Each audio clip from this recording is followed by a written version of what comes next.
Today's podcast is brought to you by Audible. Get a free audiobook download and 30-day free trial at audibletrial.com/eggsshow. Audible has more than 180,000 titles to choose from for your iPhone, Android, Kindle, or just about any device you can imagine. As loyal listeners to The Eggs Show, you can download a free audiobook today by visiting audibletrial.com/eggsshow. Again, that's audibletrial.com/eggsshow for your free audiobook courtesy of Audible.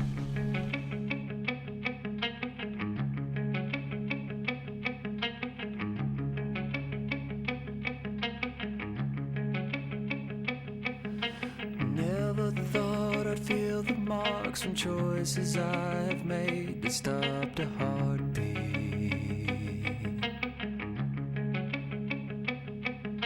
Find my solace in the dark, the space between the pain as you forgive it.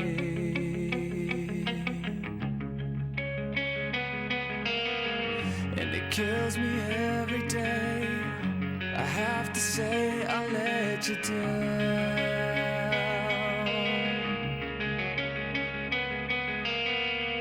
But what would you do? What would you do if you caught it? Bagged ambition and a dream so far from where we are and where we should be. She said don't give up everything to fall amongst the stars, but that ain't living.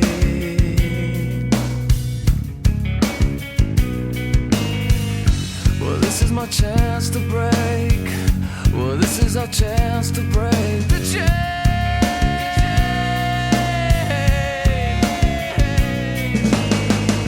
Well, what would you do? What would you do if you caught it? Welcome to the prize. Welcome to the least of your worries. It's a toll for the lies. It's a toll for the points you're approving. Welcome to the prize. And now we break the chain. Welcome to the least of your worries. It's a toll for the lies. Was it all worth losing? On and now we break the chain. Were they all worth losing? Left alone and now we have to pay. Was it all worth losing? On and now we break the chain. Were they all worth losing? Left alone and now we have to pay.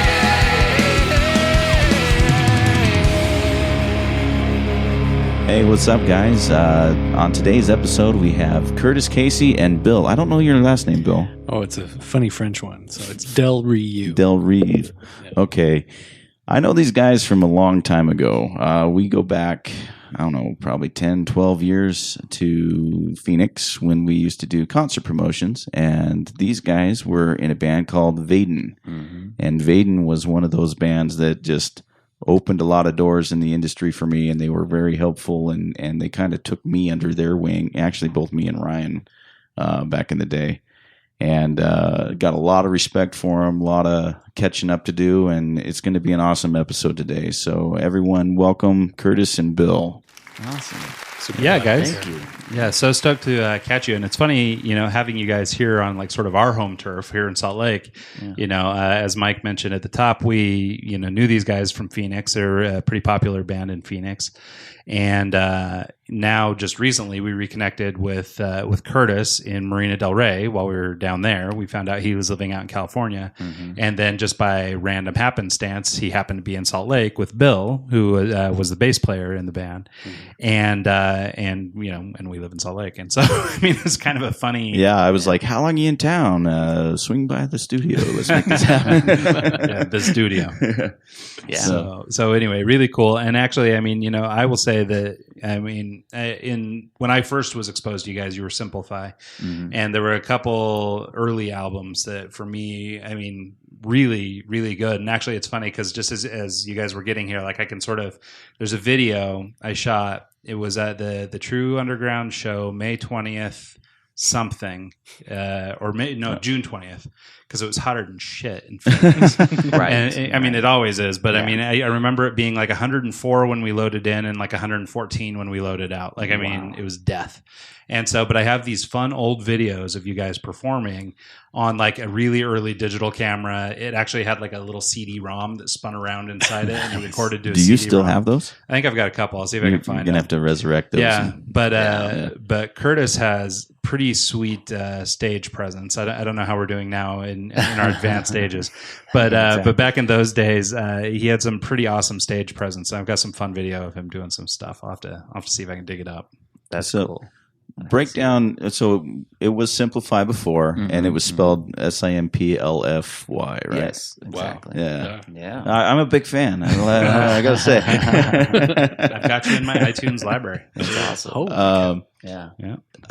Bert, take us back to the early days. Like you as a kid, where'd you grow up? What were you into musically? Just kind of tell us about both growing up. So I was raised in a multicultural family. My mother was Polynesian and my dad was Irish, Western cowboy from Arizona. I was going to say you don't Yeah. get much skinnier than you, so you Yeah. definitely didn't get the Polynesian. Didn't get the bit. Polynesian side. I'm like the skinniest Polynesian you'll ever meet. Maybe my cousin Luke. He's a guitar player. He's pretty skinny too. And actually, he's crazy good guitar player. He played for like Nas and a bunch Oh, of nice. Damian Oh, really? Marley. A bunch Wow. of really cool acts. He's on tour right now. But yeah, we're skinny, so we go on stage, I guess. Makes it a little bit easier. But yeah, we were raised on like Motown and ABBA and Carole King, Tapestry, stuff like that. The Rock good and roll, stuff. Yeah.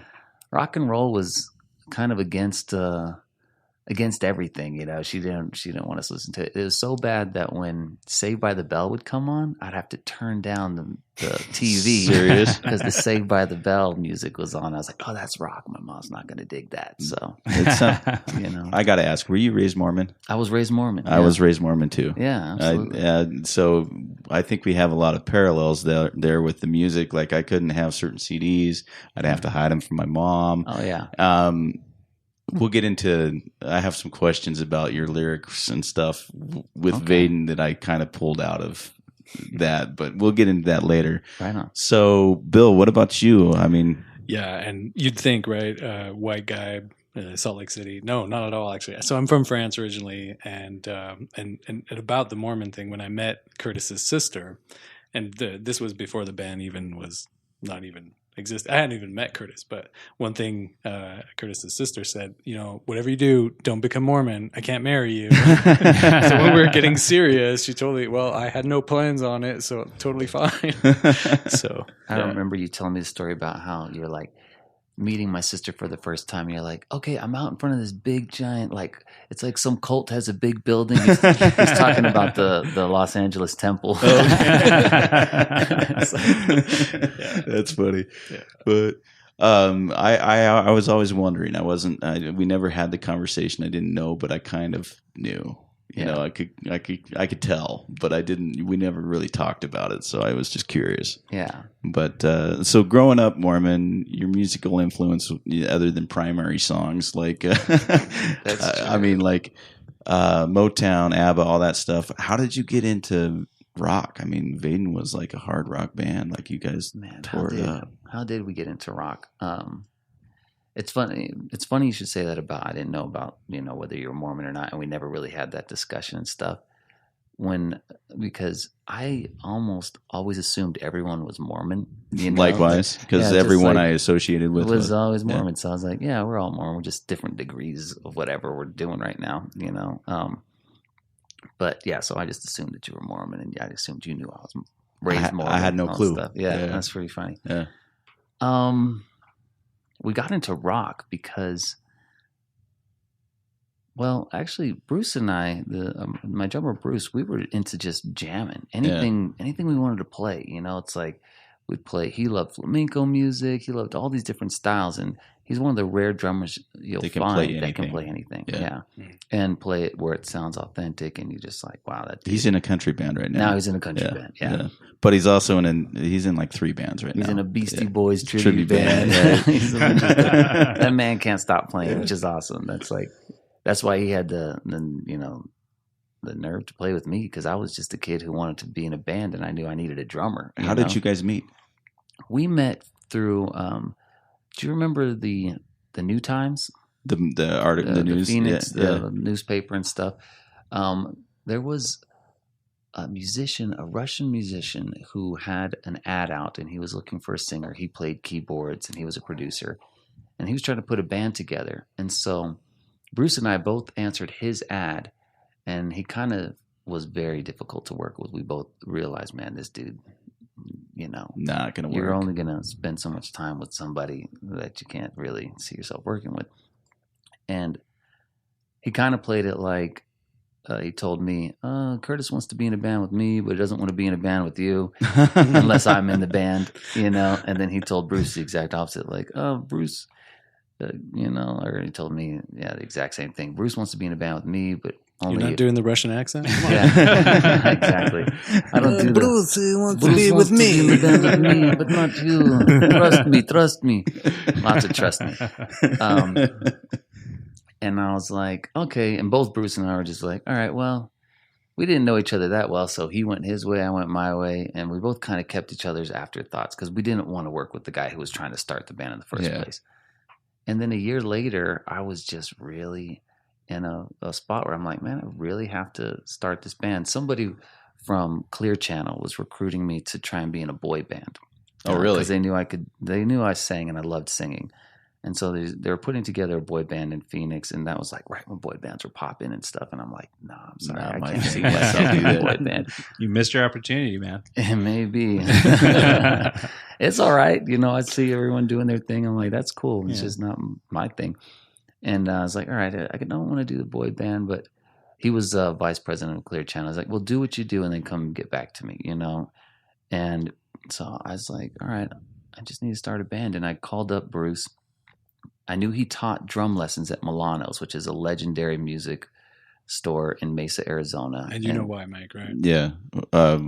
Jimmy at World Connection. Yeah. That. But his drum schedule used to be so crazy. Didn't he have like 300 lessons a week or something? Just he ridiculous. had like 90 students, like 300. Yeah, he had 90 students. I mean, everybody wanted to take lessons from this guy, because he was like, his dad had taught there for decades, and so generational musician and gigging musicians at this legendary musical spot in Mesa, Arizona, where it's kind of the hub of lots of rock and roll. And here he is in the basement.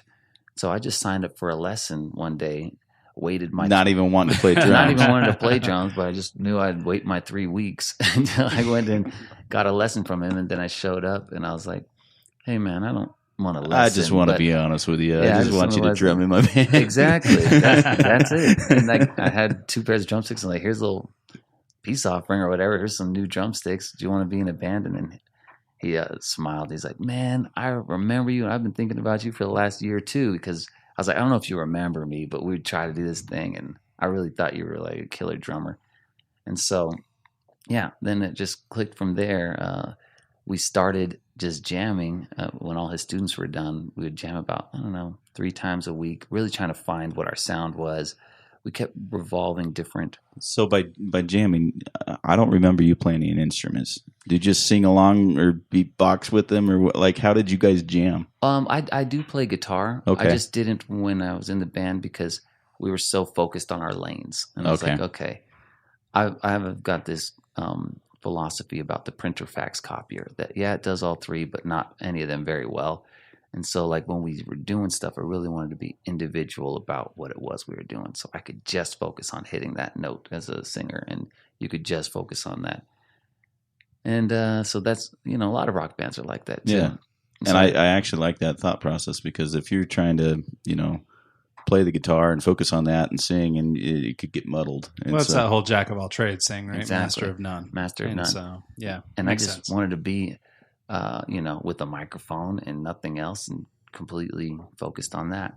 And so, but when we were jamming, I would just play my guitar and jam. And we were looking for any kind of sound. We kept revolving through people, just anyone we knew. And then my sister, she moved into town because she had been living in Los Angeles, and she met this guy, Bill. And she's like, hey, my boyfriend, he plays bass. Maybe he can come jam out with you. And we're like, all right, yeah, have your boyfriend come down and jam with Bruce and I. And then he came and just put the fun right in, because we were at that point. You got to get the bass line to get it grooving. You do. You have to have that. It's true. Just ask Bill. The bass carries the whole band. It really, they have their very specific role. What makes people's feet move is the bass line and the kick lining up. So yeah, we were just jamming. We were almost to that point after 3 months. We were just like, maybe we're just not going to do anything. And then he came in and then kind of just brought it all together. Where did Rob come into the picture? Was Rob next, or was that someone else? Rob was next. Well, Rob and Vitor. Vitor, yeah. So you may remember we had two guitarists back in the day. This Brazilian guy called Vitor. Oh, Yeah. Okay. Very vaguely. Like, I don't think I ever kicked it with him. So Vitor, we basically were just running ads in the New Times, like, hey, we need a guitarist and stuff. And we had a good amount of people answer the ad. One of them, his name was Vitor, and he couldn't stop smiling. His smile, like even when stuff was horrible, he could just he was just smiling. He was smiling all the time, man. And a really good source of fun. And like he would talk about jokes. Like he would say, "Oh, this one time I heard this joke," and he would crack up about the joke, and he never tells the joke. Like you never hear that. We never heard the joke, but we were happy just to see him smiling about it and cracking up.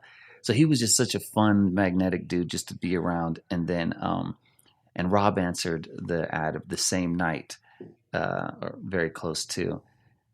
And Rob was a virtuoso and knew exactly what he wanted, and was pretty difficult to sway from anything that was, focused, his focus. Which he was a really good guitar player. Oh, yeah. He could shred, dude. Yeah. He was good. And that's really what it boiled down to, is like, and he drove all the way out from the West Valley to Mesa, which was like an hour drive. Yeah, I mean, people who aren't familiar with Phoenix, I mean, there's no city that is lower and flatter and farther across. Exactly. To go from West Phoenix to like East Gilbert or whatever, Queens Creek, that's like an hour and a half, and that's no traffic an hour and a half, Yeah. There was I used to do big school functions and proms and stuff there back in the day, and I remember one day I set out to go to Scottsdale, and it took me like 4.5 hours, and I just barely got there in time to set up and get music going. Yeah. And so no buffer at all. I usually have 2 or 3 hours to set up, but I literally got set up in like a half hour and got music going. But just traffic is so unpredictable out there. Yeah, exactly. But, so yeah, Rob came in. He drove like an hour out to hang out with us and play. And then if I remember right, we were like, well, we already got a guitarist with Vitor, right? So it's like, but this guy's really good. But you can't deny that talent. Yeah. Like, wow, somebody who's that capable, you're just like, okay, that's an opportunity. Yeah. Like, wow, to play with someone like that. So we got over his at least I did. I had to find out his timing. I don't ever think that I meet anyone I don't like. I just meet people I don't know their timing. You don't know their personality, their personalities, and where they're coming from. And then once you learn it, you just like know how to kind of work with them and do stuff.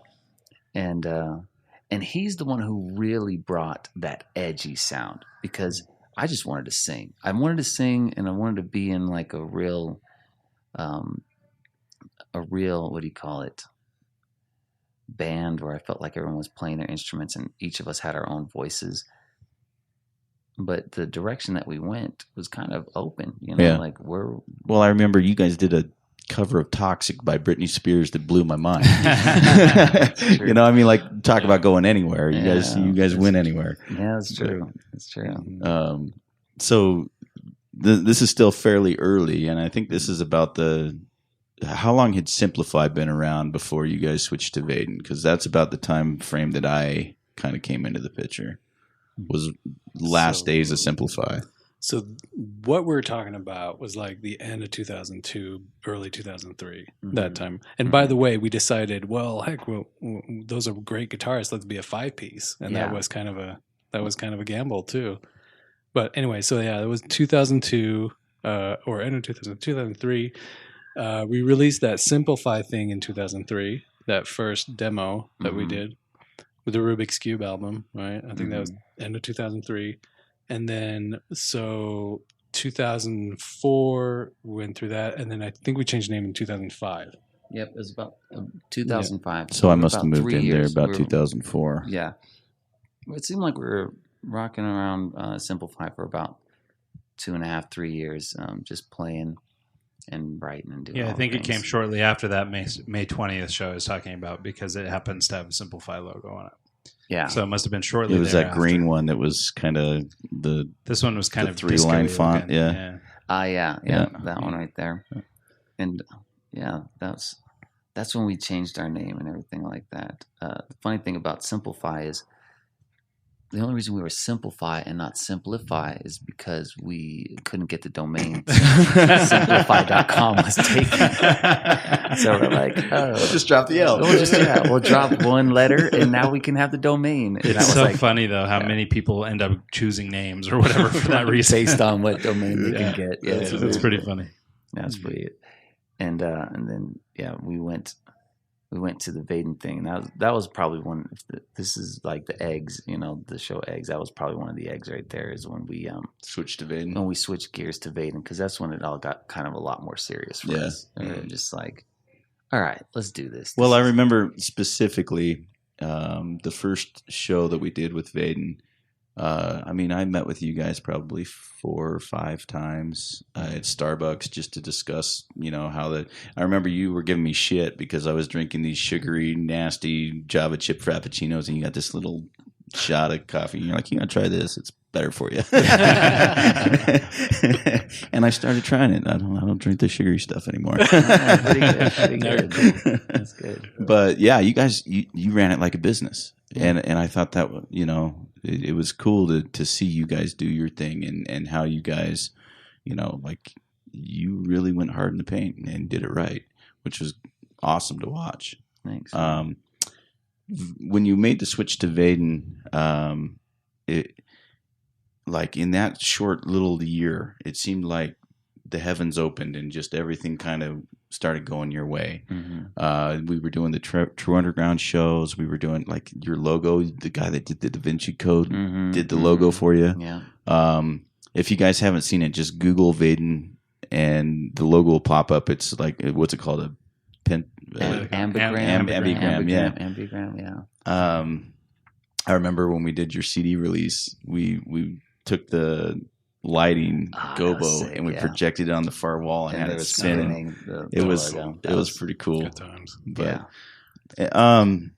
so what's next? So as Simplify, you guys recorded like an EP, right? Mhm. Just I think Painted Faces was on there. Painted Faces on there. Yeah. A A lot of tunes that I liked, like Epiphany. There was a song Epiphany. That sounds super cool. Yeah, I really dug that. And that was the bass line he brought in, and just kind of went over that. There's some just I was like, there's a song, I might get the title wrong, but I think it was something like Nothing to Say or something nothing like to that. say. That Another song is killer pretty bass dope. line by this man behind Yep. me. Yeah, just yeah. And I always like that when I'm working with musicians, and I feel like their licks or their drum beats already inspire lyrics. It's like I'm almost hearing the words that they're playing, and so those two were definitely some things that I heard that. So I guess now's a good time to kind of bring that back to the forefront. Your lyrics are amazing. Like I'm one of those guys that like I follow, like Brand New and Yeah. Vendetta Red and those bands where the lyricists are just dope, and you're one of those guys. And I think that's how I picked up that you were Mormon, was based off of your lyrics. I saw a lot of that in there and kind of emulate and like, I get this, I'm good. Okay. Okay. Yeah.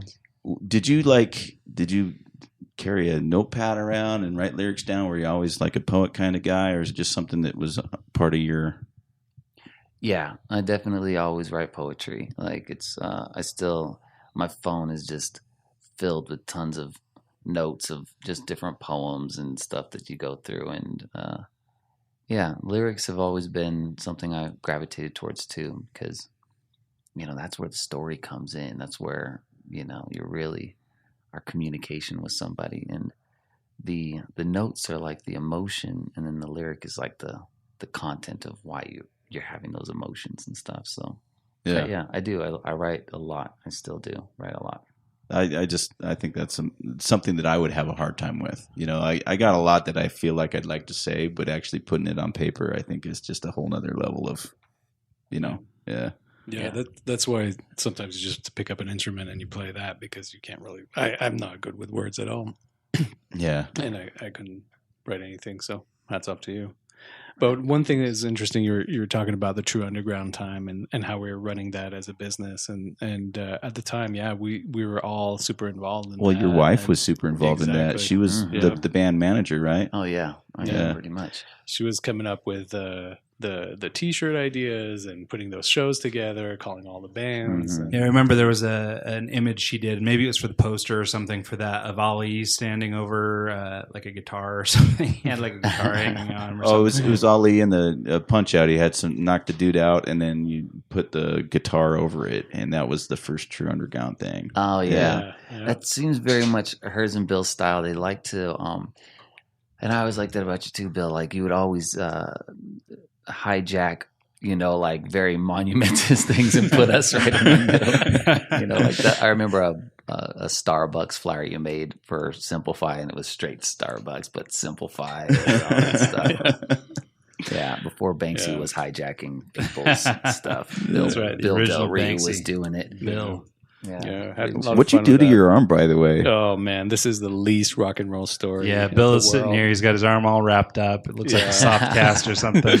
Yeah, I sliced my tendon on Oh. my thumb, and just doing like I broke. On your thumb, and it's got a whole arm cast. I mean, Yeah, because I had to get surgery and reattach my tendon and my nerve and all that. I So felt bad when I heard about it. 'Cause it's like, is it the bass slapping thumb? It's like, yeah, I'm like, crap, dude. yeah, no. Luckily, it should be back to normal, but it may affect my texting thumb. Oh, So, yeah, it's not shoot. the worst. Text time. you go back to the T9, hit the button 3 times. Exactly. Yeah. So that was something. Oh no! No way. Oh wow. So while we're sitting here, I've got the audio turned off so you can't hear it. But turn it the on. vi- Turn it on. I don't know. Oh, look at So, was yeah. that at the clubhouse? Yeah, this is at the It looks like a clubhouse, May clubhouse. 20th. Is that my crappy ass lights on the ground? Why did I put my lights on the ground? Dude, you were a lighting king in my No, mind. dude. Like that first time I did lighting for you guys, it was so bad. It was so bad. I felt horrible. It was better. I than tried to whatever put that the club truss. had. I tried to put that truss up, and there wasn't clearance. So you guys were trying to play under this truss and not smack your head in the Yeah. lights. It was not. It was not ideal. Yeah. So Talk anyway. about stage presence. Look at Bill back there, man. Yeah. Just killing it. Raging. Yeah, we'll share this video on the website so you guys can see it. But Yeah, that's awesome. I've got a couple old ones. I think was that Epiphany, that song that was being played just then. That one's sweet. I can't remember what it's called, but that song's sweet. Wow. What is this song? I'm like, what the hell am I playing? Oh, is that movies? Are we playing movies? I think so. I think so. I yeah. didn't realize you were Yeah. doing that bass line, dude. What a killer bass line. And that's one thing that's really cool about being in a band is you're so in your own lane. You trust everyone's carrying their weight, but you're not necessarily listening to anything they're doing because you're so focused on just trying to get through your part. Yeah. And then you go back years later and hear what they're doing, and you realize why it has any kind of roots or why it has any kind of what do you call it? Staying power is all the Everyone musicianship, working together. that's underneath it. Yeah, That was a good little show, actually. that's fun. Yeah. I bet you I was running Oh, lights there's for that that. nothing to say. I know yeah. I was running lights for that. This bag company called OGO, I think they're based out of here in Salt Lake. They use that Is song. that, did they come on? It was that Love Sack? Is that who they became maybe? No, OGO, they have like a bunch of different... OGO, the Oh, bag. the bag. company. Gotcha, OGO, gotcha. yeah. Backpack people. The yeah. backpack Yeah, they people. are from here. They heard that song, and they're like, hey, we want to play this in arenas. Look at Bill. Go back. Wow, look at that. This is how great cameras were back then for Yeah. low light photography. And- Horrible. Yeah, this was a good camera too, and the pictures look awful. Where did you find? Did you just have these on your computer? Wow. Yeah, I have everything from the dawn of time. Wow. Yeah, Wow. you do. So- That's amazing. That's incredible. Anyway, so yeah, Look so at there's a us, bunch of old dude. pictures. Look at So, us but yeah, back those then. are. It's May 20th, 2005. So Wow. that was when Curly-haired when we did kid. this. So anyway, we'll put a couple of those pictures 13 online. saying years what ago. we're- Yeah, what we're 13 doing. years ago. That reminds me, when we Gosh. first started Simplify, the very first gig we did, you remember Mr. Lucky's? He couldn't go in. Curtis couldn't go in. He was in Oh. 21 Oh yeah, yet. for the first year. For the first year, it was like the whole "do your gig and get out" kid. You know, it's like you all can be right. on stage, nothing else. Get nothing out. on stage Yeah. and stuff. And so that was one of those things. But wow, man, I can't believe that. It's amazing to. It's humbling that you would have that kind of stuff. To be honest, it's super humbling. Well, and yeah, as I was flipping through there, I mean, there's a bunch of the old guys. Oh, that was Thousand Yard There was Thousand Stare. Yard yeah, Stare. I remember Yeah. 1,000 Yard Yeah, Stare. well, he's rocking your shirt. That's Mikey. me. Oh, there we go. Oh, look at that ugly Picture dude. of Mike from back in the He day. ain't running changed the a bit, light man. board. Oh yeah, I remember Yeah. that guy. That's Nick. Yeah, We got need to a get those guys on. bunch of Yeah, these old 1,000 Yard dudes. Stare. This Remember Chronic Energy? They used to sponsor our show. Yeah. That's right. Yeah. Yeah. Yeah, Chronic. This was the scene, man. Yeah. Eugenia and the Dude, clubhouse. I felt so bad what happened with her. Did you hear about all that? I remember that It was a shut hip hop down. show because Yeah. they brought in a hip hop show and there was a shooting and they shut the venue down because Yeah, of that. I felt And I Eugenia heard was about so nice. She's the reason I got to do the Jimmy Eat World show. that. Really? Was Wow. because George Casper, the guy that manages the Holt Arena at Idaho State University, Mhm. wanted references, and she was my only reference. And she called him and talked to him Wow. and gave the thumbs Wow. up for me to do that. That's so cool. Yeah, That's dope. it, I'm telling you that. Goes to show, the people you associate with, and yeah, it opened the door for that. It Mhm. wouldn't have happened without her vouching for me. To this day, anytime I count cash, I think of Eugenia because every time she would settle up at the end of the night, every bill was heads up. Facing the right Facing direction. the I right do that direction. now to this Yeah, day. is it because of her? Because of her. Yeah, because of her. It's like anytime I face the bills up, I make Right. sure they're all the same way, and it's like, man, thanks, Eugenia. You know those little things. She was She is she killer. was such a cool person to just associate with and just Mhm. have in your Rolodex to She people was in to it call. for the rock and roll, Yeah. you know. And she loved it, and the venue was awesome. And Yeah. I just felt bad when that all went down because some crappy ass show, and some guy lost his cool and shot someone, and Yeah. they shut the venue down. Yeah, that was horrible. Yeah. Do you remember? Were you there for the Authority Zero show? I think they had just lost like their bass player or something, left the band, and it wasn't a clean break. And he showed up and pulled the plug on the main power unit. What? On the- Yeah, they were doing right before they came on stage. He went behind the venue, stole the main transformer, shut the power off for the Oh whole my venue. gosh. And power was off for 30 minutes. And I guess the sound guy went next door and stole the one from the other venue next door, put it in there, got through the night, and then it was And then return. Was that the clubhouse or the Clubhouse. Oh wow! Yeah. Wow. Yeah. But anyways, Yeah, great venue though. I love Yeah. the Authority Zero dudes. When you were talking about how you came and saw us, and you're like, "Oh, I want to do that."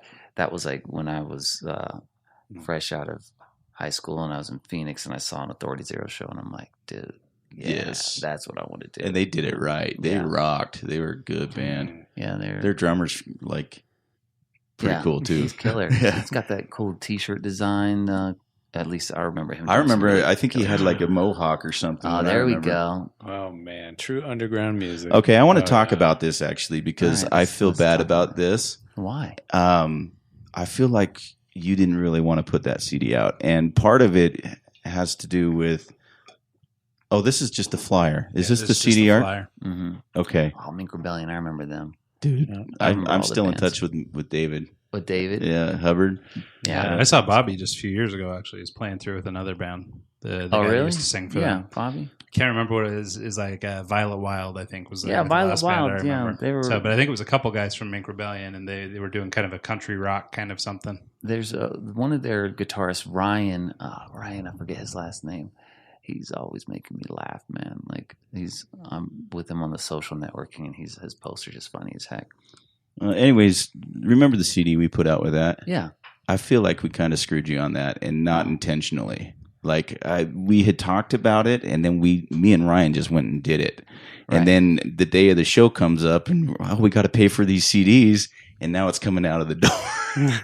oh yeah. And I felt bad because we were working with a band called Mix Mob and a few other ones, and like in the inside of the cover art was promoting Mix Mob when really it should have been promoting you guys and promoting and I felt like there was some kind of tension there that we never really cleared up. Oh man, that's like, I'm clearing it up now. Well, thank you. That water is so under the bridge that I forgot that it existed. No, funny thing though, just to bring Salt Lake full circle, on the inside, these guys, Royal Bliss, are Salt Lake City based. Whoa! And they're wait a second. they have a place called the Royal here in Salt Lake. Royal Bliss was on the True Underground. Yes. Because we ended up going on tour with them with Candlebox down south. Yeah, and I never knew that they had actually been on the True Underground. Yeah, Royal Bliss are actually good buddies of mine. Neil for 1,000 years. They never Neil actually played the Neil show. can sing, man. Yeah, he's so good. Gosh. Yeah, he's incredible. So, but yeah, they all live here in Salt Lake. They have a bar called the Royal down in Murray. And you can catch Neil or Taylor, their guitar player, just every other day down there playing, doing something. Oh man, I've been here in Salt Lake, and all this stuff is going on. I didn't even know. Yep. So, but yeah, Neil is here, and the Royal Bliss guys. Yeah, the whole band's from. I'm 100% glad. One, just to bring that up. One, water under the bridge, because I had no memory of that. Two things to try and forget. Bad things people do to you and good things you do for other people. It's like an old saying that always stuck with me. But not that was even that bad. But I was so glad when I saw just you pull that graphic up, because something exists that remembered that true underground music. I will mail you. I've got copies of these CDs. I'll give you copies of them. I would love a CD just like that, just because look at. Do you have any here in town, did something. Ryan? What's that? Do you have any of these here? I think I have some in that in my storage garage, and it's a long story, but I don't have access to it right now. Okay. So. Well, I have like 100 of them left, so I can mail you some. That's cool. I'll even sign it for you. And the funny thing is, I've gone around and seen Budweiser in different spots do like true underground music. Do they still do that? In different places, but what they had before was true music, and it was us who pitched them true underground music. Oh, so they've used true underground since I've then? seen them do the true underground since then, and I'm like, we started that, I think, in Phoenix a very long time ago. Yeah. I mean, you can see across the top here, Vayden Productions. And Budweiser True Music present true underground music. Yeah. And the whole thing was, so Bruce had a friend that worked at Hensley, and she's like, hey... The black guy? No, that was Willie. He was the decision maker. Okay. He was definitely DM. Him and this guy named Tad. But his friend was like some hot girl, like always. Eleni, that's right. I know that because we named our daughter Hot girl. I got this for you. Bill remembers hot girl. Well, it's because my daughter's name is Eleni. We always thought, my wife and I were like, that's a cool name. Yeah. There's your old Simplify logo. There it is. Oh, and there's the Muhammad Ali that you're talking about. Yeah. And so I remember him saying, hey, my friend works at Hensley. They sponsor. They do some band sponsorships. Let's go take and this is, something that all bands should definitely know about, is like just sponsors. Reach out to your local vendors. Local bottling companies and all that stuff, because they're already printing so much. They have so much printing power. That was the thing that was so cool. I think if I remember correctly, correct me if I'm wrong, they used to give like $1,000 for radio. Mm-hmm. They used to provide all your backdrops, so all the big banners that you would print, and all the flyers and all the posters. Yeah. So talk about a huge expense just covered just by having them as a sponsor. Yeah, that was it. And I remember making the pitch for them, because he's like, let's go in, and they were like, we only do big bands. We're a big brand. We do big rock and roll. We have true music, but. So we had to go in and tell them, well, there's an underground scene you should know about too, and it's like this cool thing where there's a bunch of local bands that get together at these spots like the Clubhouse or the Big Fish Pub and all that stuff. Oh man, I forgot. Yeah. And like, you should pay attention to these brands too. I mean, to these brands as well. It's an underground scene. And so we pitched them underground. And I remember staying up with my sister and you all night and making this big portfolio to bring to them. And we did the whole war room thing where the rock and roll band shows up to their, big table, big corporate table in Hensley. And this is like, like the McCains and all that stuff. And these people are doing it. And we showed them what we were doing. We showed them our idea. We just wanted to do like 6 shows. And for us, it was a big amount of money, because we were like, they did the 1,000. They did radio ads. They did all the print. It came out to like, I don't know, 15 grand at the end when we had hit them up for it. And it took 15 minutes. We did the pitch. And the guy just like, yep, give them anything they want. Just, yeah. All just right. The 30? answer is yes. Like, we should have asked for more. And his name was Tad. Famous last word. But I remember I felt like you were such an integral part of that because you did bring the lights. You made it look so professional, so legit. And the first time that they came, they only came to the first show to make sure we were actually doing what we said we were going to do. And we packed the clubhouse. I mean, people were just standing outside. And that was the one that I felt the worst about doing the lighting for, like, because I honestly had never done lighting for a band before. Yeah. And that, like I said, I had that truss over your head, and it was just kind of in a bad. I figured out later to do it differently, and we got it right. But that first one was a learning curve for me. Dude, that was such learning experiences. But they came to the first show, saw it was sold out and packed to the hilt, and all the the Budweiser logo was everywhere, and they're like, yeah, we're so glad we did that. And two things. One, it made me realize how pro you were with what you were. And all I ever look for with anyone I work with is just somebody who says what they're going to do and then does what they're going to say. It's like, that's key, isn't show it? up on time. Show up on time. Be and there. Even when we're working with bands, like, dude, show up on time, hit your set, and then be nice and pack up. Yeah. And then get to go on to the next spot. But what do you call it? Oh, and it also made me think of how much of a purist Rob was, because he would not drink Budweiser. Oh, really? all they asked us to do was like put a Budweiser on our amps, or you don't have to drink it, but just be seen with it in your hands. And he's like, "I'm sorry, this beer is horrible. I'm not going to do that." No offense, Budweiser. We need sponsors. No offense, Budweiser. That was one guitarist. I love a nice crisp Bud Light. Bud Light's totally different. That's something you drink with your friends, right? Totally. Hashtag Budweiser. Okay, so we're at the True Underground time frame right now. Mm-hmm. Shortly after that, you go in and go into studio with Ryan Green. Mm-hmm. And for those of you who don't know who Ryan Green is without Google, can you break that down for him? How big of a deal that is? So Ryan Green, he's one of the dudes, man. He's like definitely one of the influencers of a lot of the sounds that we grew up with, And didn't he do like MXPX, No Effects, NoFX, Punk and Job, like he did Lagwagon. He's worked with everyone from. I think he had the opportunity to do Jagged Little Pill with Alanis Morissette, that was but he had to, and he didn't because he did the NoFX thing. It's like, well, NoFX is paying me, and Jagged Little Pill just wants to pay me in royalties. And in hindsight 2020. Hindsight 2020. He could have retired off that album. Yeah, it's true. It's one of those hindsight 2020 things. But just Fat Records. Fat Records. Yeah. That was his thing. And one thing that he's known for is his drum sound, right? His drum sounds are amazing. Because isn't he a drummer himself? He started out as a drummer, and then he was an engineer for EMI for a long time. He was their head engineer, and so he just knew. And I remember when I first met you, Bill, you said, what separates a bad recording from a good recording is the drum sounds. Like, if you can get the drum sounds good, then you're gonna have a good recording. Yeah, this was back in the day when you can do just like put your iPhone out and do some crazy cool digital stuff. You have to do like I'm from the days of the 8-tracks, man. With the tape. With the tape and did you getting guys a drum sound? Is Children of Our is it Mistakes? Yep, Children of Our Mistakes. Was that recorded on tape? No, that was all digital. Okay. That's all digital. So with Ryan Green, it started making sense as you start doing your band and all that stuff, that anything that happens, you're going to be the one that makes it happen. Making it is just making it, like call it out, go after it and do it. Eggs. Like straight up, the True Underground happened because we wanted it to happen. Like I said, we treated it like a business and stuff. And it came at a point where we were changing our name because, well, the reason why the story of Vayden, right? Why we changed it to Vayden.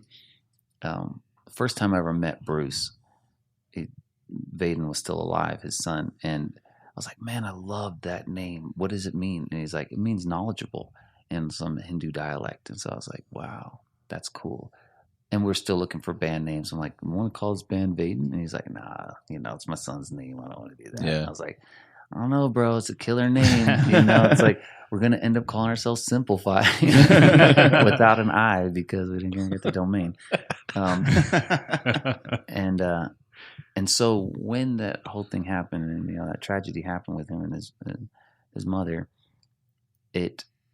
that's when the word knowledgeable, like to know the ledge, really clicked to me. Like you got to know the ledge of life and what importance is, and that's when it was like I went back to him one evening after he decided, we'll come back to the band because you take the time off, and it's like, and then I was like, what do you think, man? Do you think we can change the name to Vayden?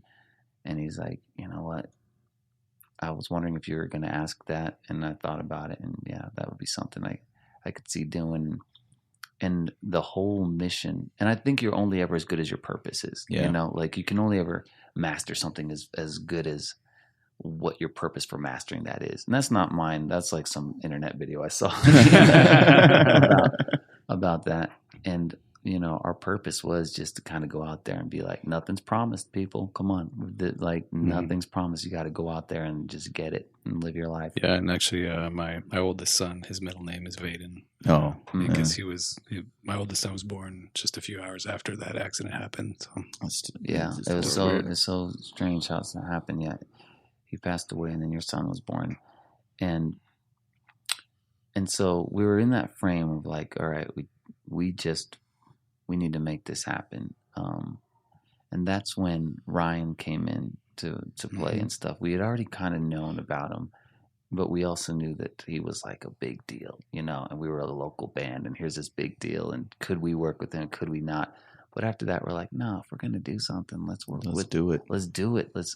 Let's figure out how to make it as best as we can. And so that's when we really started, making that connection with Ryan Green and saying, all right, let's lock out a month of time where it's just you and us. And we spent like 12 hours a day in his studio, just recording that album, Children Are Mistakes, for a straight month. And that his studio was in the middle of like a warehouse park, right? Just in the middle of nowhere. And it didn't look like you were going into a studio. It looked like you were going into like a trucking warehouse. Which is where a lot of studios are like that. And I've been into enough studios around the country that if you're going to have something with so much valuable gear in it, you don't really want to make it. But you don't want to put on Main Street with big neon signs. Exactly. And so keep it inconspicuous. So you went in for a month. Did you have a set list already planned out, or did you kind of write it there? We had a good amount of songs planned out, and he did what producers do. He refined us. He's just like, that song works, that song doesn't, this part needs to leave, this part can stay. I remember thinking I could sing, and then being in a room with Ryan Green for the first day and realizing, oh my gosh, I can't sing at all. Because he would literally be on that button, that record button, and he'd be like, flat, sharp, too early, too late. Flat, sharp, too early, too late. How demoralizing is that? So demoralizing. Even to the point where he's like, I didn't feel it. You weren't honest. Like all those things. But he was being very direct. Was he blunt about it? As blunt as I'm saying it now. Is how he would do it. Because he didn't have any time to really sugarcoat anything. Yeah. He's like, look, I'm not here to sugarcoat. I just got to tell you, this is my standard. Yeah. And if you're going to have my name on your record, it's going to be with my standard. And to this, how is that as an artist to take that kind of critique and not lose your cool? I mean, because I think I would blow my top. For me, maybe for about 5 minutes, I thought about blowing my top. The first 5 minutes, and then it's like a deep breath and a be humble, sit down moment. Be humble. Like, all right. He's done so much more than you have. And he's got the name, and you're sitting there, and he's the producer. So, just fall in line. You forgot his catchphrase, though. What's that? Oh, like, remember you'd do a take, and he'd be like, hey, that was pretty good for you. For you. Yeah. He would always say that. That was pretty good for you. I was like, oh, shoot. Oh, man. Yeah. He was quite the refiner. But by the end of that, when we had our album, it all made sense. After he got us all to do our stuff and he edited it all, I was like, wow, all right, that's the refiner's fire. That's what they mean by that. Yeah. Well, I think I remember him talking that around the same time period, he'd have people like Billy Corgan just stopping by the studio, just saying, "Hey, what's up?" Yeah, You know, yeah. like that's the type of players he was Yeah. working with, and to come and be like a local band in his studio and come and Yeah, or Dave Mustaine and like all the Megadeth dudes or whatnot. Like, you know, he was a big name in L.A. and then he moved up to San Francisco and did the whole Fat Records thing. And so it was really him stepping out to go to Phoenix for a while, you know. And the reason he came to Phoenix was because of that same dude who wanted me to be in the boy band, that Clear Channel guy. the Clear Channel guy. The Clear Channel guy, Steve Smith. If he ever hears this, Steve, I'm not just going to call you the Clear Channel guy. But, you know, he moved on to Viacom. And he's like, Steve Smith's claim to fame was that he started Hot 97. Did you guys know that radio station, Hot 97? Out of L.A. No, it's No, the New first York, hip hop station in New York. Like the first hip hop station ever was started by one guy who just ran the numbers and was like, "This is going to be a format. Like, let's make a whole radio station devoted to hip hop." And to this day, Hot 97 is like the big radio station in New York And he for hip started hop, it. and he's the one who started it. That's awesome. So he came and did what a lot of people do with money. They moved to Phoenix because It's nice. it's nice, It's you know, cheap. the allergies are gone, and yeah, you can get a lot for a lot less. And then when he was out there setting up his shop, I met him through, and this is another egg thing, always just go through your contacts. My uncle was in real estate. He sold a house to a radio DJ. The radio DJ was DJ at the Kiss FM Okay. of We did a Phoenix. block party for them. Yep, for New Year's down Yeah. on. We did all the Down on lighting and Mill. did the roof and all sorts of stuff on Mill Avenue for the block party. Yeah, for For that. Kiss FM. That was for fun. Kiss FM, and the dude still like he's got one of my favorite DJ voices, that golden voice, and he introduced me and was like, "Hey, my nephew sings," and so I went to his house that he had just sold him to, sang him some songs. He's like, "You need to meet my boss's boss's boss, who's looking for people like you to start a band right now," and so like he came and brought me to Steve's house, which was like MTV Cribs. You know, you roll up over there. Yeah, you're just like, You have to like whoa. pull in, then back out, then pull back in, Exactly. just so you can get the camera effect happening. Yeah, totally. That's what was happening. And yeah, and he was just like, after, what's that? Someone's phone? A phone? No. Oh, your call coming through on your computer, probably. Yeah. Oh, there we go. Yeah. Sorry about that. If it wasn't my show, I'd say sorry more. But No. Did you guys edit anything in post, or is this just like we do a little bit. So if A there's little bit. anything we cover that you don't want in We'll there, let kitchen it in ride. post? Yeah. I'll something cut like that out so they don't know we said that. That's that. But yeah, so I went over to his spot. It was like an MTV Cribs moment where I'm like, whoa, this guy's like, he's somebody right here. And when I didn't do the boy band thing, he's like, all right, well, when you start any kind of band, let me know. So when I did start the band, eventually we started doing our Simplified thing, and I hit him back up. And he's always been there as a mentor. To this day, I call him up like probably it's been a year, but I call him up as like a reference. I'm like, hey man, I'm putting in for a job, Warner. Can you be my reference? He's like, yeah, I'll be your reference. I'm like, all right, cool. And that's a decent reference. yeah, it's not a bad reference. And he could convinced Ryan Green to come move out to Phoenix because he's like, look, There's a scene. there's a going scene on, out yeah. here. There's a scene of There rock really and rollers. was. There's a scene of rock and rollers. You should come out here Yep. and really be a part of this scene. And he's like, I've got this $500,000 mixing board you can have, you know, like a bunch of like lured him out. They started a studio together, and that's why we got to work with Ryan Green, was because of the Steve That Smith connection. Mhm. But Ryan Green stayed there for as long as he could, and then his family's in Los Angeles, and there's more of his roots are in LA. So now So that he's back studio is in no LA. longer there. Yeah, he moved back to LA probably almost a couple years after I moved out to LA. I think. Okay. Yeah, about 7 years ago, he's in LA doing his thing, and we actually did a record with him in LA. The Gray album, we call it. It's just like a 5-song EP that we did with songs like Save the World, and there's a song called Smile on it that I really liked. But it was always nice to work with him. So coming out of studio with him, you do your CD release at the Marquee. Mm-hmm. And this is a highlight for me. I'll never forget that show. I still have photos of like just setting up and getting it. Like I watch that video you put out probably once a year. Just because it's reminiscing for me. But one thing that I really noticed, like with you guys coming out of studio with him, I hadn't seen you guys do a live show in a few months. It'd been a while because you were doing the recording. But when you came out and you did that CD release, it was almost like a different band, almost like a completely different group in a good way. And it was whoa, damn, you know. Can you talk about that as far as like, you know, how it affected your live performance?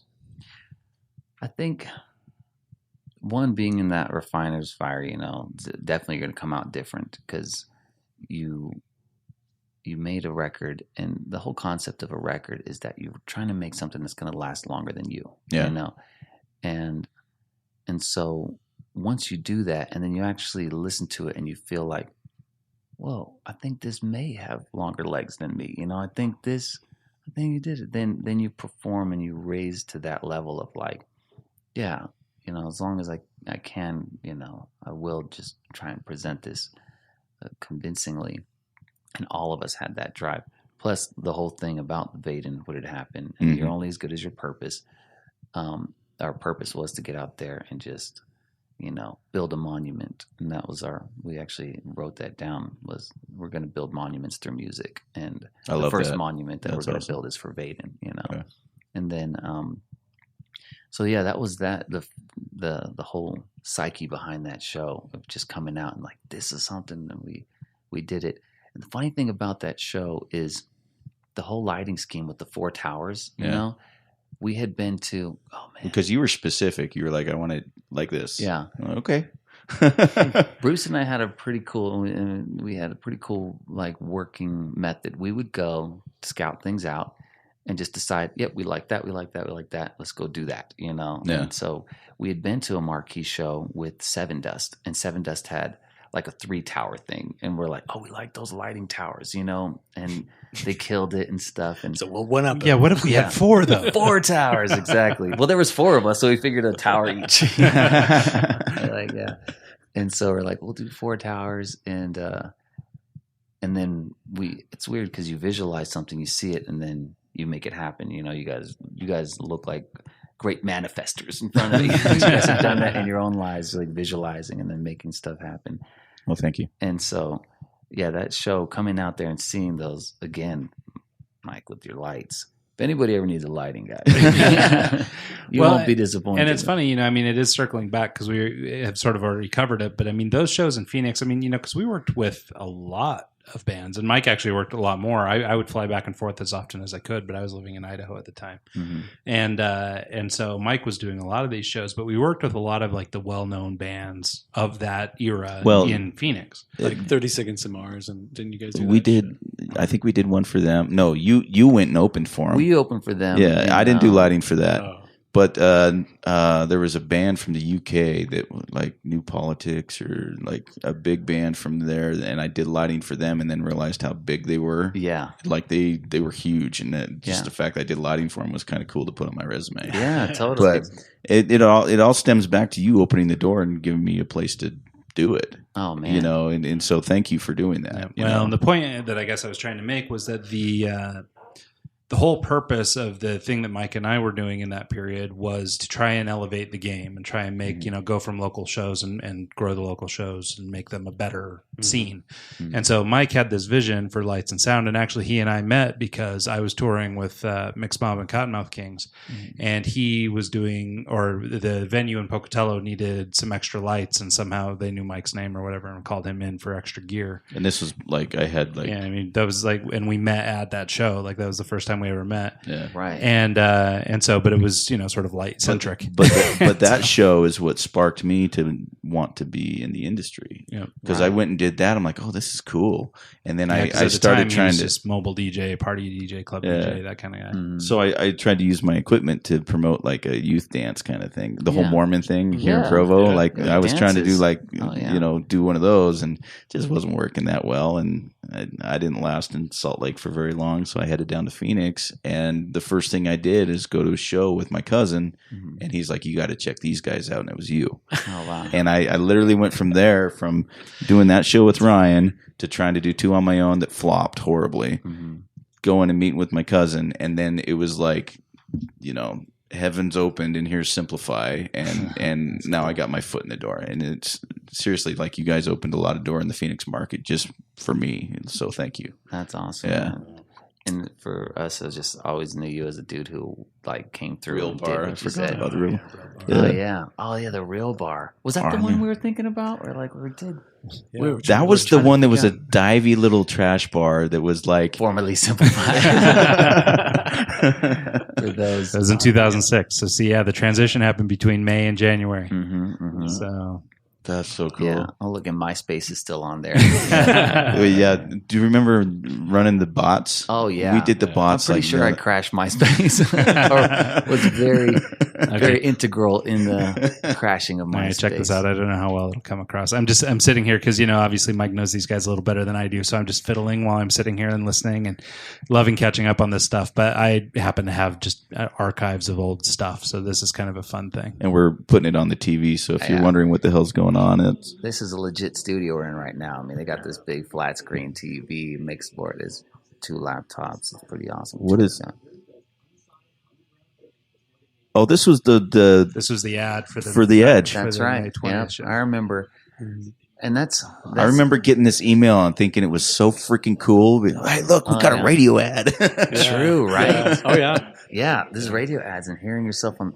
Nothing to this day is more satisfying for most bands than to hear themselves on the radio. Yeah. Like to be on that terrestrial radio where you're just spanning through space like yeah, that. that moment when you hear your song on the radio or Yeah. whatever. And like, for example, like, Zia Records is a really popular one down in Phoenix. I don't know if they're even still around, but they were. That was I his think spot. they And are. but Zia was like the place. Like if you're a Phoenix band and Zia was carrying your record, that was like kind of a moment, you know. It was Yeah. like, you know, all those things getting played on the radio, everything. Yeah. Well, the radio station that was down there, was it the Edge? It was the Edge. 103.9 or something? 1039. Yeah. Yeah. That was the station to be a part of. It was. It really was. And when I left Phoenix and went back to Idaho, I went there for like, I don't know, 6 months before I went back to Seattle. Showed up there. There's a radio station with the identical logo, the identical name, different call signals. That was it. Yeah. I'm like, what is going on here? And the formatting was the same, Yeah. right? It looked identical. They literally just ripped it off and made their version of the Edge in Pocatello. Right. And I did. Cold I Fusion. forgot about those guys. Snap. Now, I just pulled up a those flyer dudes, for this band called Cold Fusion. They were a sort of a boy bandy kind of thing. They were what happened. They were like a boy band meets metal rock, Yeah. and but I'm telling you, they had their. I made $1,000 stage- on that show. Nice. They had me do the stage manager for that. That was a fun one. They had their show down. I loved watching those Yeah. guys. I was Yeah, just they like, were yeah, really those dudes. I didn't like the name of their album, but What was the name of the album? I didn't- Wrap It Up. Wrap It Up. And they were Oh, like yeah. throwing condoms and stuff out, I think. Yeah. Funny because their mom managed them. So I know, the fact that right? She let that one I out know. of the gate. Like, what are you doing? Yeah, that's pretty funny. That's pretty funny. But the funny thing about, or interesting thing about the Edge was it was run by, and this lady's still very, very popping in Phoenix. Do you remember Nancy? Steven? Yeah. Nancy. That lady has done more for rock and roll. There's like, than most people could ever imagine. Like, She opened a lot of doors for a lot of local bands. Oh, yeah. They had, what is it, every Sunday night they had the hour for local bands yeah, or something? they had the local thing that they did. And Well, all that stuff we did with Phoenix TX was because of Nancy, right? Yeah, We built their website for one of their live albums they put out, and but yeah, that all came that through reunion her. show. Did you guys play on that? no, I don't think so. Yeah, that was at the clubhouse too, right? Phoenix. Yeah, I TX. think Seconds to Breathe was on that one. When I think about like the Phoenix music scene that I remember, the 3 names that pop up a lot is Nancy Stevens, Donnie Johnson. I Guys forgot remember about Donnie that Johnson? name. Yeah. He's the one he has a festival called the Pot of Gold Festival, Okay. and they do that in Phoenix all the time. That was Oh, yeah. And then Lopsided World Larry. What was Lopsided World of Larry. That's not sparking any bells. No, he was a 97. He was on KUPD, a DJ in KUPD, which was the active rock station. And now he lives in Germany. I'm forgetting his name right now, but Yeah, old time DJ, has been DJing his whole life, and now he's syndicated on like over 20 different stations around the world, and doing That's his got to thing. be nice. Yeah. So He played one of my songs once, and in one day on my SoundCloud, I had like 15,000 listens on the one day that he played it. Wow. I was like, man, this dude. talk about some power. Yeah. And speaking of SoundCloud, Simplify is on SoundCloud. I uploaded it and anonymously. Oh, not too really? long ago. Yeah, that whole album, the Rubik's Cube one. Okay. So No, Jonathan L. What am I saying? Jonathan L. That's his, not Larry Mazer. That was our manager way back in the day. Yeah. So, okay, we did your CD release, and right around that time is when I kind of bounced. hmm I took off. I just had to get away. What happened afterwards? Like, you guys went on tour in Germany. I heard you recording an album in a church. All sorts of crazy stuff. Oh yeah. So we had this amazing manager named Sandra Portney. She's like a ridiculously good lawyer that loves what? Oh wow, nice, Bill. You put all that up there? yeah, Oh, Scary Kids, Scaring Kids. That broke my heart. When I Pete, heard- remember Pete, the drummer? Yeah, not really. He's the original drummer. He left the band to go on a mission. Okay. And then they blew up. Then they blew up, yeah. I just Yeah. know the singer passed away. Oh, really? Yeah, he passed away a little while ago. Oh, that's sad. And anytime you mention any kind of screamo, they're in the The top. like original screamo bands. They're Yeah. definitely in the Scary conversation. Kids and, Greeley. Greeley Greeley Estates. Estates. And who was the other Oh, one? yeah. There's another one that I love from down there too. Hawthorne Heights. Hawthorne Heights. Yeah, they did their song. Damn it, it'll come to me. I just had it. Is it the one with the piano kind of solo one? No, that's Scary Kids. Mhm. Oh, For the Record. Yep, I For always the forget Record. about those For the guys. record. For the Record. Yeah. Okay, They yeah. had that summer blockbuster song Yeah. that was cool. Yeah, that was that. So she had us sign with a label called Silent Majority Records. She found us a record label out of Orlando, Florida, Silent Majority. And the president of this label, his name was Jeff Hansen, and he was very integral in, he had managed Creed, he had managed Paramore Oh, okay. and all that stuff. And he started up a label with a man named Rick Schmidt, who was pretty big in the radio game back east. And she sent him our CD, and then he sent us a record contract. And the whole big deal for that was like, he sent us a record contract without even seeing us play or even sending a scout. He's like, no, I love the way that sounds. I want that. That's Like, cool. So then he signed us and then immediately put us on tour. I think the first tour he threw us on was touring with a band named Tantric. I remember those guys. And this is what happens in Vayden, which totally happened with all of us. But this is when you had your son and you make that choice. You're like, hey, I'm going to be dad. I'm going to be a rocker. You know, which one? And so, yeah, you it know, was right around that time where we had to really choose like shit or get out the pot. And, Yeah. like go on tour unpaid. Yeah. And like, I had a kid and another one on the way, so it's like right. Because the label support for tour of a new band is basically just gas Nothing. money. Get there, and that's It's it. basically gas money, and then they buy you a bunch of merch. So as long as you can sell merch and gas, and you have enough to eat, basically. But you're just out there trying to make a name anyway. So we went on tour with this band called Tantric, and do you guys remember Tantric? I remember Yeah, the they were name. big for a minute. They had Yeah. some hits. Hugo, still super cool guy. Like, remember him getting me out of a lot of sticky situations. Just being a cool older brother type figure. After Tantric, they sent us on a tour with two other bands. It was Candlebox and Let the Bodies Hit the Floor. Oh, Who sings that? Drowning Pool. Drowning Pool. And by the time we got done with Drowning Pool, this German label or this German festival had seen us. They saw us through one of our bots on MySpace. Oh, nice. Love it. It paid off. Yeah, exactly. The MySpace spot, is what caught their radar. But then they had been following us for a while and just seeing the touring. And then they're like, hey, you guys want to come play? I remember being in a hotel in Florida and getting called from some dude with a German accent. And he's like, do you want to come play this beer festival in Germany? It sounds like Beer, OPM. Germany. Sold. Yeah, exactly. Right? And we're just like, well, you have to pay for our plane tickets and all this stuff. It's like, it's going to be quite a bit of money. And he's like, yeah, Das we'll ist take gut. care of all that. Yeah, das ist gut. Yeah, genau. And so we're just like, all right, put this amount of money in this bank account by this date. And if you do, then we know you're serious. And then the rest is up to us. We'll get our own tickets and we'll fly out there. So in a complete, leap of faith, they did exactly what we asked them to do. Just Wow. trusting that we would come through and actually book our tickets and all that stuff and get out there. And yeah, I remember being in the hotel room, waking up, and Bruce like, "Hey man, they came through." And I was like, "Oh, snap, we're going to Germany."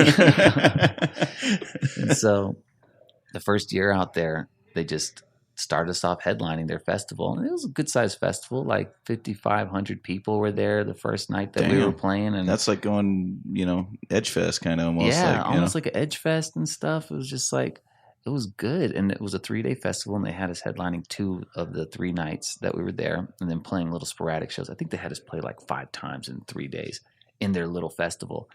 And we loved it, man. We were just so in cloud 9, like we're in a different country. We're just, loving all this new culture. The beer and brats don't hurt at all, And then after that, they just kept inviting us back every summer, and it just kind of got bigger and bigger every summer to where we were just doing a straight on tour, like a 20-date tour on buses by the 4th summer and all that. And yeah, that's how serendipitous it is sometimes, you're just putting yourself out there. You're just putting it out. And then one day you do have breaks, you do have that, you catch a wave, and then you just kind of ride that wave in and stuff. I was just talking about a book called The Tipping Point by Marcus Gladwell. Malcolm Gladwell. Yeah. Same kind of thing. It's just you go, and all of a sudden it just takes off, and it's weird. Exactly. So you recorded an EP in a church there, right? Yeah. So it's a double album, actually. Okay. Yeah. We spent 6 weeks practicing. I was just in love with this little town and this beautiful church, like this ancient church that was 700 years old, and I walked into the church and you could just feel the craftsmanship. You could just see how much time had been put into this building. This, before TV, craftsmanship was way up there, but as soon as we started watching TV, everyone's drywall and Plastic, stucco, we're everything. good. Yeah. But the acoustics were so amazing. I was like, man, I'd love to play in a church like this. They're like, a rock and roll band in the church, I don't know about that. But luckily, one of the promoters that through the festival, his mother was very involved in the church, and so she's like, okay, we'll get you guys a Sunday here, and we practiced for 6 weeks nonstop, and we went in, and it was probably one of the most I would say one of the best experiences I've ever had performing. Like, it was 800 people that showed up. They packed the church, kids, families, all that stuff. And when we weren't playing, you could hear a pin drop. Yeah, they had they such were reverence. silence. Yeah, such reverence for like, and then we would play, and then it would like erupt into claps and stuff. And just to have that kind of respect for performance and audience and stuff is rare. It's super rare. And we did everything. We did like 12 originals, and we did 10 cover songs, and played everything from Simon and Garfunkel. Like, I remember Armin was Rob's Replacement. student. Yeah. He was, and eventually replaced Rob because Rob and Bill had kids. And so they're just like, we can't be doing this. We've got kids. So Armin was his top student and just kind of slid right in. And he was actually, Armin was at the not the True Music, but the CD release party. He was Rob's tech. I remember Rob's that. kids Yeah. So all you techs out there, you get it. You don't forget. You're the next one in line. It's like being an understudy. Well, that at the CD release, that was kind of when Rob was kind of on the way out, right? Mhm, Wasn't he having like back pain and he was stuff having like back problems and stuff. And the shoulders actually what took Armin out. Holding a guitar over your shoulder for hours on end is not the best thing to do for your body. You really have to figure out how to balance it out. But yeah, Armin is actually on a hiatus because of his shoulder right now from playing guitar. But Crazy. remember I would he have and never thought that. Yeah. Weird stuff like that. Yeah. stuff like that, happens from time to time.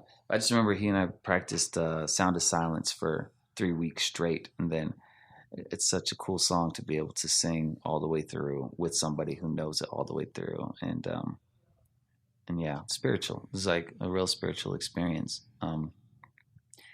And that's available too, like out there. I think it's on all the things. It's on Spotify. I've got it pulled up right now, actually. And the label was really good to us. We recorded an album with them in Bremen, Germany, where Bex is from. Bex Beer, I believe. Is that where Bex is from, Bremen? I don't know. That sounds right. Beautiful town, and we went out there and spent some time with some of their famous German producers that label really liked. And we recorded an album called Alone in the Sky. Got 2 tracks on there that I really like called Who and Alone in the Sky. There's a lot of fun stuff on there, but yeah, it was just one of those things. That's awesome. But I gotta say, man, and I tell the story a lot. Once I had my son, once I had my boy, I realized exactly, the whole thing about Vayden and what it meant to lose somebody like that. And so it was really tough. I remember being in Berlin playing with a band called Wirtz. And we were at a sold-out show, about 2,000 people, big for us. And FaceTiming with my son out here on his 3rd birthday. And I was all kinds of emotional. Yeah. Like, I couldn't keep it in. And I realized the universe gives you what you want, but it'll always give it to you in a way that you appreciate it. And I was just there looking at him, realizing my dreams of being in some, and realizing that was the and dream you realizing wanted. that the dream had been there the whole time. Yeah. It's like, and so, if there's one thing I could say now, it's like understand the simplicities of life. They really are. It's like the best moments are the most simple moments. It is the sunsets. It is the kid giggling on the rug, or watching your son play a sport or something like that. And then to have that, when I have my second son, I realized that I can't do that again. I won't be leaving him. So that's when just kind of, we kind of slowed down and hit the brakes. And I just remember Bruce and I having that talk. And he told me, I think Vayden, we built a good enough thing for the monument that we wanted to build. And I'm feeling nice and healed now. Yeah. And I'm going to go up to Seattle, and you guys, you got your life here in Marina Del I had Rey. I had no clue he was there. Yeah. I had been there for 8 years. Oh, yeah. I was there, Oh, and wow. he was there, and we had no clue. Yeah. And I reached out to him because we started doing this podcast. Kind of is what spurred me to kind of reach back and see all the old people, because it was like, we're telling stories, and these are some amazing stories. Oh, yeah. And then when I realized that he was in Seattle, I was like, man, that could have been 6 years of just kicking it with him, and doing true. stuff, and Very true. Could have been doing all your lights. actually, the end of September, I'm going to be doing sound and lighting for him for Alki Jones. Nice. Oh, nice. so, lucky them. yeah. Seriously, lucky them. Cool. I wish it was at a different venue though, because it's not really the best for that, but it'll be good for what it is. But Yeah. anyways, man, thank you so much for coming in and doing Dude, this. oh my gosh. Yeah, really cool. Super Ryan, fun catch Mike, up. Just to see you guys is, like I said, it's super humbling to know because I know you as a guy who just does what he says he's going to do. Yeah. I'm my favorite kind of person. And then to see you, Ryan, I've been following you on Instagram, and I just know that, this guy's got a pop in life, but I didn't really know why I knew you. Yeah. I'm like, but why am I Yeah, following no, him? it's funny. Well, and like I said, I mean, Mike was really the driver down south anyway. I mean, he and I, we formed a little company called Azid Entertainment for a while. It was AZID. I remember So it was that, Arizona and Idaho. Yeah. And that was the thing. We'd go back and forth and stuff. But Mike was really the driver in Phoenix. And, and I'm really grateful for all the really cool bands and cool music I was exposed to That's now I remember down there. as And it. yeah. And so anyway, so it was, really cool experience for me, really cool time in my life. And, because at the time I had been touring with some of these Southern California bands and stuff like that. And to find this whole like rock scene in Phoenix almost became like second home. Like, I mean, we went down there a lot. I have some family in the area, so we were down there regularly anyway. And just sort of being exposed to all that stuff. But really, like I say, Mike was kind of the driver on all that. And so, his whole goal was really to up the level of the local scene, and he wanted to do the promotion and be putting on the shows and taking guys that are, young and relatively nobody in the industry, but give them the same rock experience that you would get if you went to a big show. Absolutely. And I think he did a pretty good job in accomplishing Well, that. it was really cool because I had access to those lights for the proms and the high dollar stuff that I did on the side. Right. And being able to use them into the concert world, it just kind of set, the true underground shows apart. Yeah. I remember the bands were wanting to play on that just because they looked like rock stars. They And did. We were just having that conversation Yeah. about how we would That's set up the so green funny. room. So it's like that was a sick green room with all those snacks and stuff. Just because we wanted everyone to realize that you were a rock star. Like, you didn't have to be. Yeah, it doesn't have to be an arena. multi-million thing. Yeah, and The Eileen was fact just that- saying how she was like, making these bands feel like they were rock Yeah. stars, and that was her vision, is to say, no, you're going to be here on time. Yeah. You're going to do your set.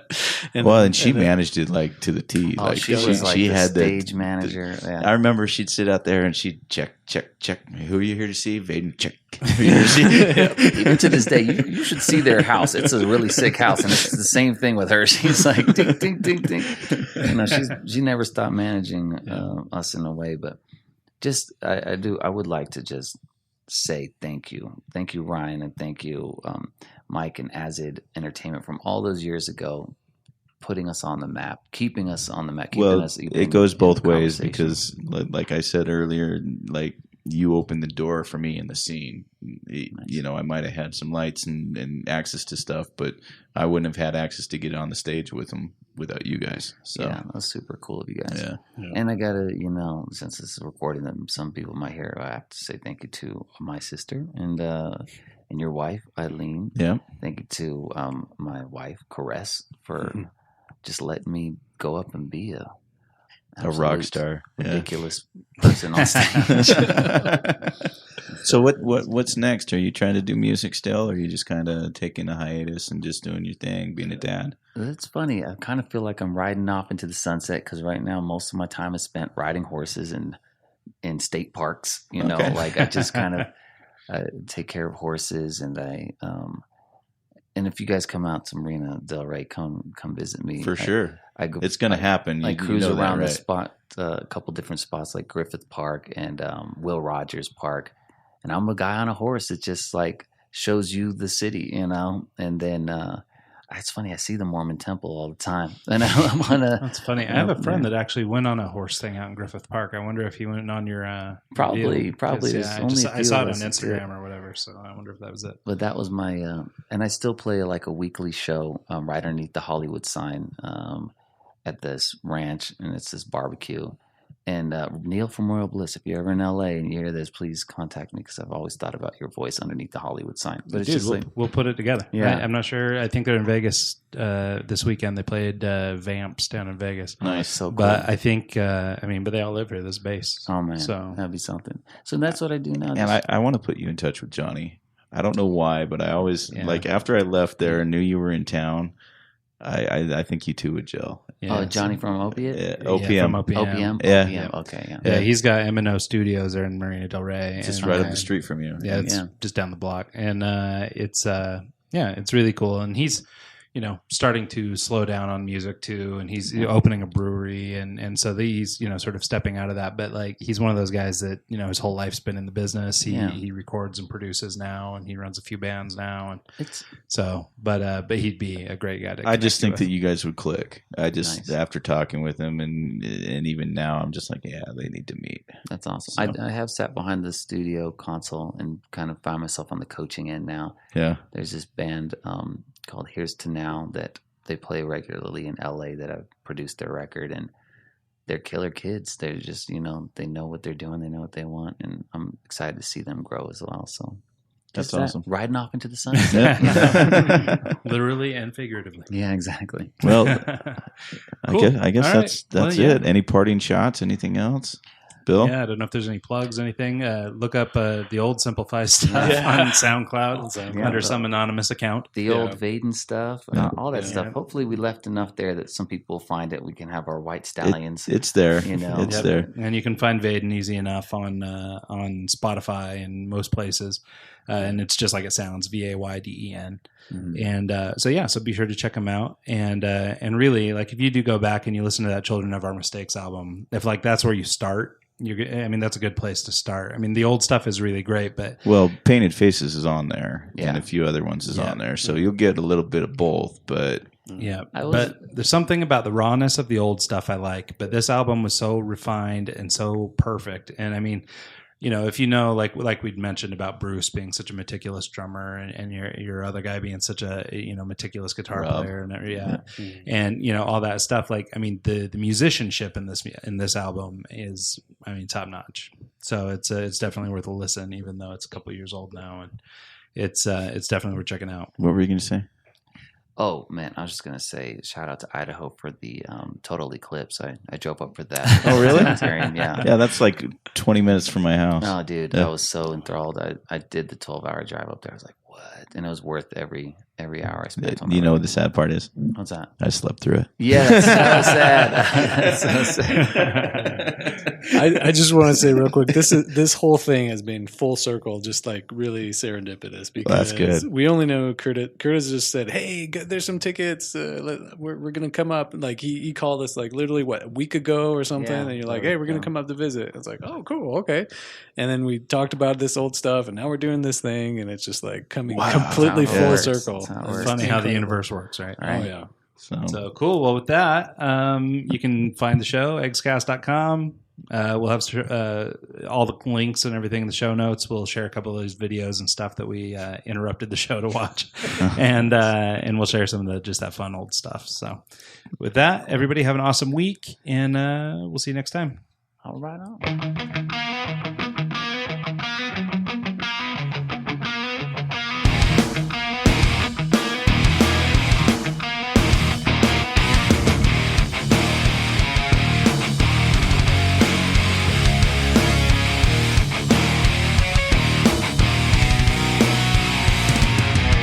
But I can't exaggerate how much these entertain a space inside my mind that I have tried so very hard to find.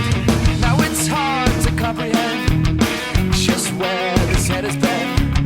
A pure form of energy that I reached and I grabbed as I pulled and I had, and I swore I'd never get this high. But look at where I'm feeling more than human. I feel unstoppable. I think I might be the cure. But you say they're just illusions. Anything's possible. Honesty has a door.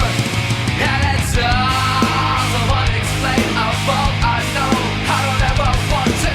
Will you sit behind the desk, waiting for Friday's check?